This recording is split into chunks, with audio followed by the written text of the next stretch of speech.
Experts say there are somewhere between 6,000 and 7,000 languages in the world today. Within the next 100 years, up to half of them could disappear. I spoke about the importance of preserving language with Naomi Baron. She's professor of linguistics at American University here in Washington. I'll start with extinct because it's easy. Extinct is forever, as they say in biology, meaning there are no, in this case, living speakers of the language. The language may still be around for people to study, and that could be Attic Greek, or it could be Hittite, or it could be Latin, or it could be Biblical Hebrew, but nobody is speaking it these days. Endangered is this slippery scale and slippery slope term that means maybe you'll go extinct, but we don't really know. And the interesting thing is there aren't some simple set of variables that you can identify as to which one is likely to go extinct. So you might say, well, if you have fewer than 100,000 speakers, you're probably going to go extinct. It doesn't follow. There are languages that have even more speakers that don't have support, and particularly if you kill off the population, the language can indeed go extinct. You said if you kill off the population. So what are some of the drivers that would make a language endangered? All right, so let's take some points in history.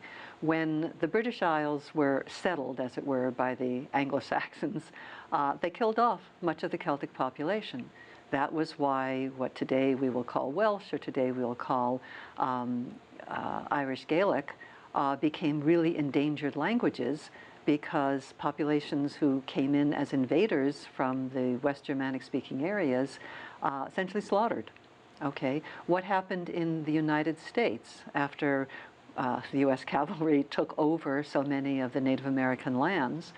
Presumably, we said, well, now we're going to help the populations all learn English. Same thing happened in Australia, where it wasn't that you wanted to take the lands of the Aboriginal peoples, you wanted to, so you believed, help them by learning English, taking them away from their families, putting them in separate schools, away from their families and their indigenous cultures and languages. So there are lots of ways in which this happens, sometimes through slaughter, sometimes through what you think is culturally a good thing to do, but probably isn't. And the importance of preserving the language. I mean, it's a part of who we are, right? I mean, this is why it's so important, isn't it? Well, there are a couple of broad-based reasons why it's important. The first is the cultural, personal identification, social identification reason. And I'll talk about that in a second. But a second is there's so many things that speakers of some of these languages know about, they have names for, that we don't have names for, we don't have knowledge of. Take simple examples. If you ever go to Mayan-speaking areas, such as in Belize, you will learn about all these medicinal plants that we don't know anything about. Not only do we not have the plants, we don't have the names for them. Sometimes the pharmaceutical companies are trying to synthesize these once they learn about their medicinal qualities.